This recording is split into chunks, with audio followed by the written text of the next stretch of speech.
बिस्मिल्लाहिर्रहमानिर्रहीम अस्सलातु वस्सलामु अला सय्यिदिल अंबिया वल मुरसलीन। तालीमात इस्लाम के प्यारे नाज़रीन सामीन, अस्सलामु अलैकुम रहमतुल्लाह।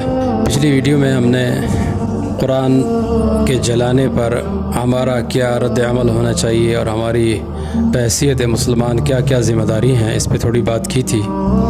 आज की वीडियो में इंशाअल्लाह कुरान शरीफ के जलाने वालों का अंजाम क्या होगा, तारीख़ में जिन लोगों ने कुरान की बेहुरमती की अल्लाह तबारक व तआला ने उनको कैसा निशान इबरत बना दिया, इस बारे में थोड़ी बात करेंगे।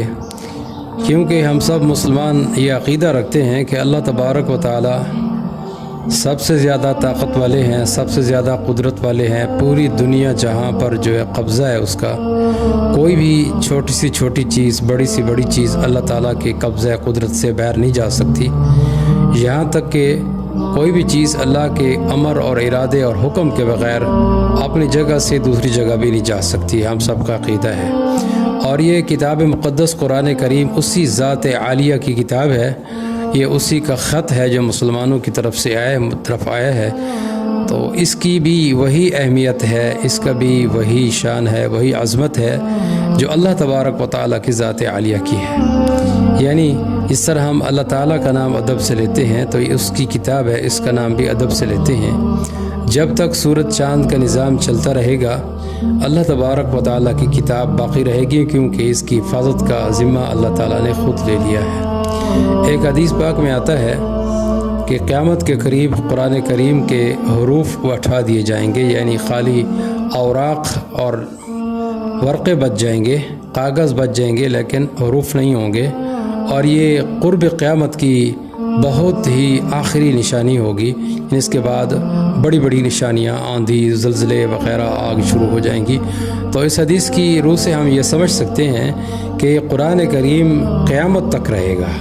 कोई किसी का जलाना, किसी की बेहुरमती करना या उसके अपने ज़ाती नुकसान का बायस बन सकता है। अल्लाह की किताब को कुछ नहीं हो सकता। इसके चाहने वाले, इसके पढ़ने वाले और इसके पे अमल करने वाले दुनिया में मौजूद हैं, और जब तक ये लोग मौजूद रहेंगे फरमाया क़यामत भी क़ायम नहीं होगी, क्योंकि जब तक कलमा पढ़ने वाला मुसलमान रहेगा क़यामत क़ायम नहीं होगी, ये दुनिया चलती रहेगी। और इसके साथ साथ हमने तारीख़ का मुताला किया तो हमें 1999 यानी 1999 में एक वाक़या मिलता है जो उस वक्त अखबारों में भी आया था।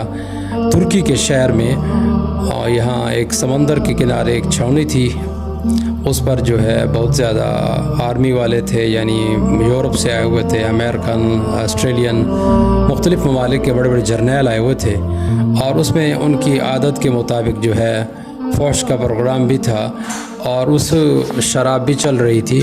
तो एक अमेरिकी जर्नैल ने एक तुर्क मुसलमान से कहा कि जाओ अपनी किताब कुरान करीम ले और यार पढ़ो। तुर्क ने कुरान शरीफ पढ़ा और फिर उसके बाद उस जर्नैल ने कहा कि इसका तर्जुमा करो, तफसीर करो, मुझे समझाओ कि कुरान क्या कहता है। तो उसने माज़रत की कि मैं कुरान के मानी और मफाहिम नहीं जानता। तो जर्नैल को गुस्सा आया, चूँकि शराब के नशे में धुत था, तो उसने कुरान करीम लेकर फाड़ कर जो है उन नाचने वाली औरतों के पाँव में डाल दिया। तो उस तुर्क मुसलमान जो उठा सकता था उसने उठाए और फ़ौरन भागते हुए छावनी से बाहर आ गया। ख़ुद तुर्क जो है मुसलमान कहता है जब मैं छावनी से बाहर आया तो एक ज़ोरदार धमाका हुआ, यूँ लगता है कि समंदर की तह में धमाका हुआ और सारी की सारी छावनी ख़त्म हो गई। छावनी की जगह पर समंदर आ गया, पानी आ गया। और आज तक मुख्तलिफ़ ममालिक की टीमों ने तहक़ीक़ की है कि यहाँ जो छावनी थी, यहाँ जो लोग थे वो क्या हुए, आज तक किसी का कोई पता नहीं चला। अक्सर उलमा की राय है कि ये सीधे जहन्नम में चले गए हैं।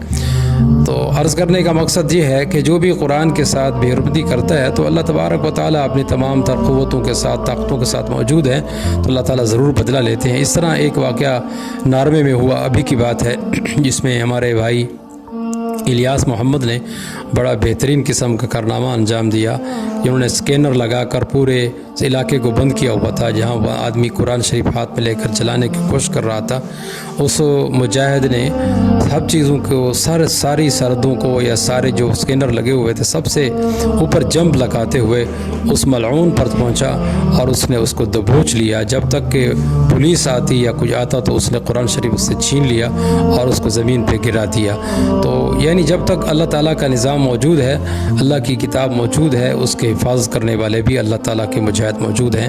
لیکن بات یہ ہے کہ کیا ہم بحیثیت مسلمان قرآن کریم کے حقوق ادا کر رہے ہیں جو حقوق ادا کرنے چاہیے؟ کیا ہم نے قرآن کریم کو بھی خالی رسماً دیکھنے، پڑھنے، اپنے شیلفوں میں رکھنے اور قسم اور لڑائی کے وقت قرآن کو سر میں اٹھانے اور قرآن پہ ہاتھ رکھنے میں جو ہے کیا استعمال کرتے ہیں، یا کیا ہم اس کو فرمان شاہی سمجھ کر اس پہ عمل بھی کرتے ہیں؟ جس طرح حضرت حسن بصری رحمۃ اللہ علیہ نے فرمایا اپنے متعلقین سے کہ پہلے لوگ قرآن کو شاہی فرمان سمجھتے تھے اور اس میں غور و فکر اور تدبر کرتے تھے، اور تم لوگ اس کے زیر زبر تو بڑی درست کرتے ہو، ایک ایک لفظ پر کئی دن لگا دیتے ہو، لیکن اس کو فرمان شاہی نہیں سمجھتے، اس لیے قرآن کی برکات تمہارے اندر موجود نہیں ہے۔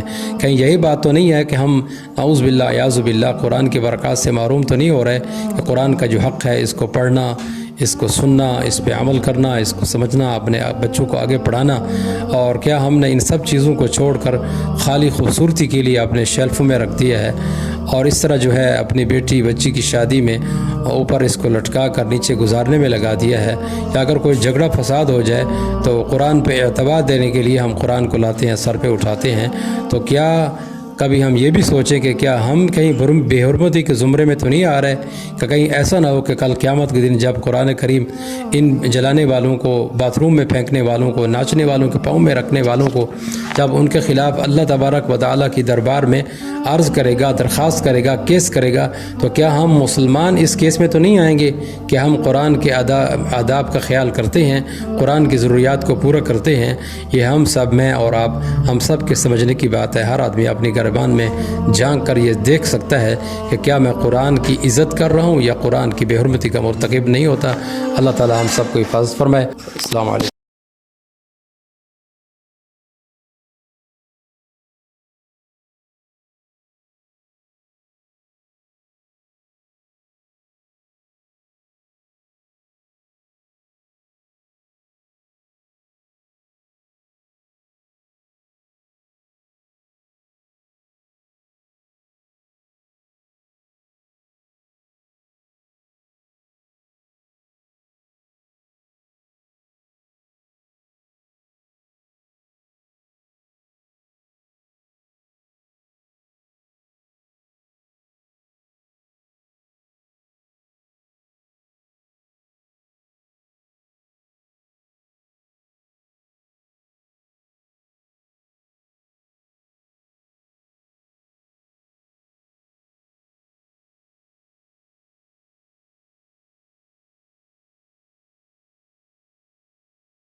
السلام علیکم.